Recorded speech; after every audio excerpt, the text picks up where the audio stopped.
Good afternoon students. आज मैं 11th का एक चैप्टर नंबर 2 का नेक्स्ट पार्ट लेके आया हूँ जिसका नाम है एरर। ठीक है, तो एरर का मतलब आप सभी जानते हैं, एरर गलती होती है। ठीक है, गलती यानी हम मेज़रमेंट में कितनी गलती करते हैं, यहाँ पे मेज़रमेंट की ही गलती या मेज़रमेंट की ही एरर काउंट होती है। ठीक है, तो एरर के बेसिकली दो टाइप्स होते हैं, एक होता है सिस्टमेटिक एरर और एक होता है रैंडम एरर। ठीक है बच्चों, सिस्टमेटिक एरर के जो कारण होते हैं, कॉज होते हैं, वो नोन होते हैं, मतलब हम जानते हैं कि हमारे द्वारा गलती हुई है। ठीक है, उसको रिमूव किया जा सकता है। ठीक है, या उसका फॉर्मूला बनाने के लिए उसमें कुछ ऐड या कुछ सब्ट्रैक्ट भी किया जा सकता है। क्लियर है। दूसरा क्या होता है, रैंडम एरर, जिसको चांस एरर बोलते हैं, मतलब बाई चांस होता है, हमें नहीं पता। ठीक है, इसके कॉज अननोन होते हैं, इसको भी हटाया जा सकता है बट एक्यूरेट इसको हटाया नहीं जा सकता, यानी इसको कम किया जा सकता है मोर नंबर ऑफ ऑब्जर्वेशन करके। ठीक है, यानी किसी चीज़ की आप लेंथ मेजर कर रहे हो, उसकी 10 लेंथ मेजर कर दो। ठीक है, और डिवाइड बाई 10 कर दो, मतलब उसका एवरेज निकाल लो, तो एवरेज निकाल के उसको मिनिमाइज़ किया जा सकता है। ठीक है, समझ गए। तो मैंने क्या बताया, एरर का चैप्टर चल रहा है। एरर का मतलब है कि गलती। तो हम क्या है कि एरर दो टाइप से होते हैं। एरर हम मेजरमेंट में कितनी एरर कर रहे हैं, वो दो टाइप के, सिस्टमेटिक जिसके कॉज क्या होते हैं, नॉन होते हैं, हमें जानबूझ के हमारे से गलती होती है, हम उसको हटा सकते हैं, उसका फार्मूला बनाने के लिए उसमें कुछ ऐड या सब्ट्रैक्ट कर सकते हैं, उसमें कुछ फार्मूला ऐड या सब्ट्रैक्ट भी कर सकते हैं। दूसरा है रैंडम एरर, जिसको चांस एरर बोलते हैं, इसके कॉज जो हैं वो अननोन होते हैं, इसको मिनिमाइज़ किया जा सकता है मोर नंबर ऑफ ऑब्जर्वेशन लेके। ठीक है, यहाँ तक क्लियर है। अच्छा जी, मेजरमेंट भी दो टाइप्स की होती है। मेजरमेंट दो टाइप्स की होती है, एक एक्यूरेट मेजरमेंट, एक प्रेसाइज मेजरमेंट। ठीक है, वैसे तो मीनिंग देखोगे तो दोनों का मीनिंग सेम ही होता है। ठीक है, बट यहाँ डिफरेंस क्या होता है एक्यूरेट और प्रेसाइज में, वो डिस्कस कर रहे हैं। ठीक है, एक्यूरेट का मतलब होता है जो एक्चुअल वैल्यू के नियर बाई हो, एक्चुअल वैल्यू के नियर बाई। मान लिया आपने किसी चीज़ की लेंथ मेजर करनी है, वो है 5 सेंटीमीटर। ठीक है, अच्छा, आपने काफ़ी सारी मेजरमेंट ली, आपके पास एक बार आया 5.1, एक बार आया 5.2, एक बार आया 4.3, एक बार आया 5 और एक बार आया 4.8। ठीक है, यानी 5 के नियर बाई हैं सारी, उसको बोलते हैं एक्यूरेट। यानी जो value which is near by actual value, that is called accurate value, accurate measurement.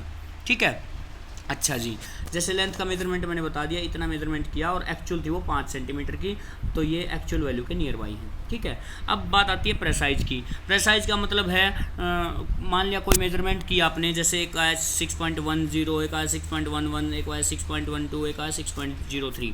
ठीक है, अच्छा, इसका प्रेसाइज का मतलब होता है जो आपस में क्लोज हों, जैसे 6.10, 6.11, 6.12, 6.303। ठीक है, जो आपस में क्लोज हों बट एक्चुअल वैल्यू से दूर हों, आपस में तो क्लोज हों, एक्चुअल वैल्यू से दूर हों।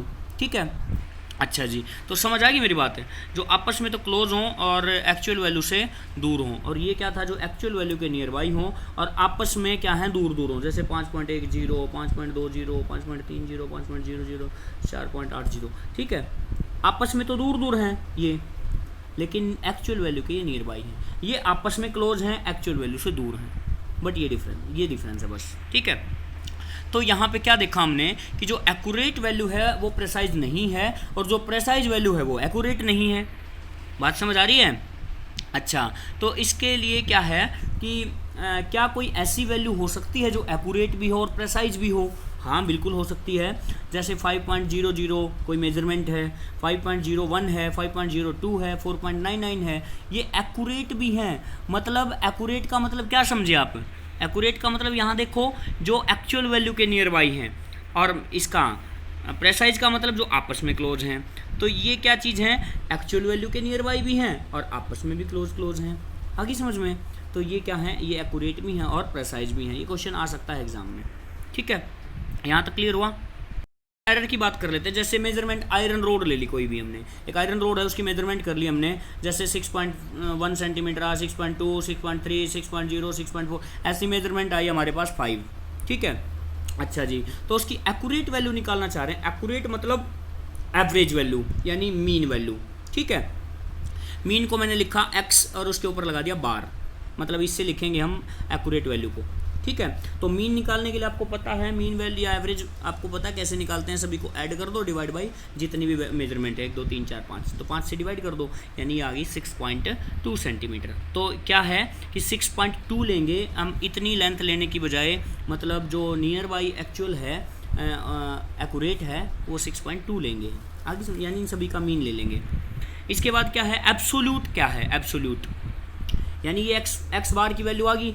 एब्सोल्यूट क्या है, एक्स बार में से एक्स माइनस कर दो, एक्स मतलब ये एक्स थी, ये एक्स है, एक्स बार में से एक्स माइनस कर दो, तो एक्स बार कितना, एक एक को माइनस कर दो, 6.2 आया था, 6.1 माइनस कर दिया तो 0.1 सेंटीमीटर।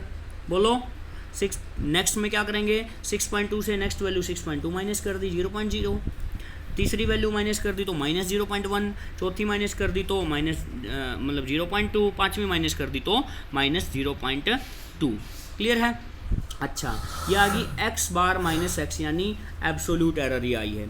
एब्सोल्यूट एरर पॉजिटिव भी हो सकती है और नेगेटिव भी हो सकती है, क्योंकि इसमें नेगेटिव भी वैल्यू आई है और पॉजिटिव भी आई है। क्लियर होगी बात।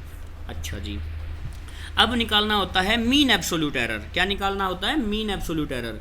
मीन एब्सोल्यूट निकालने के लिए जितनी भी ये आई है ना, ये जो वैल्यूज़ आई हैं आपकी, कौन सी वैल्यू, ये जितनी वैल्यूज़ आई हैं, ठीक है, इन सभी को पॉजिटिव साइन के साथ ऐड कर दो और डिवाइड में जितनी भी क्वांटिटी है, ये जितनी भी फिजिकल क्वांटिटी है, ठीक है, डिवाइड कर दो।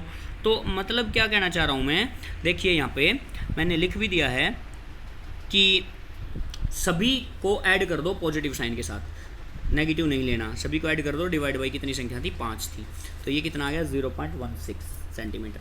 ठीक है, तो डेल्टा एक्स बार से इसको लिखा जाता है, डेल्टा एक्स बार से, ठीक है, तो ये वैल्यू आ गई 0.16, आ गई समझ में। अच्छा, रिप्रेजेंटेशन अब कैसा हुआ कि अब हम कैसे लिखेंगे कि 6.2 तो हमारे पास कहाँ पे आया था, 6.2 तो एक्स का बार आया था, ये वाली वैल्यू, ठीक है। अच्छा जी,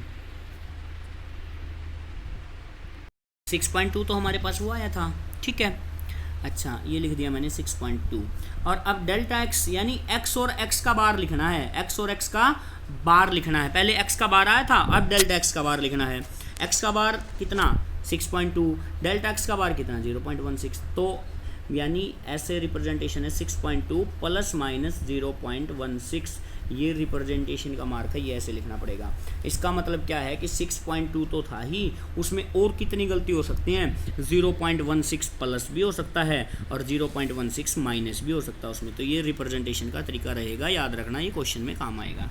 ठीक है, यानी एरर जो आपने की है ना, आप कितनी गलती कर सकते हो, इतनी 0.16 या तो ऐड हो सकती है उस मेजरमेंट में जो आपकी पहले आई थी उसमें, या तो इतनी ऐड हो सकती है या इतनी सब्ट्रैक्ट हो सकती है। तो मेरे ख्याल से आपको कोई ये यहाँ तक समझ आया होगा, और अच्छा लगा तो इस वीडियो को लाइक करना प्लीज़। Okay, thank you.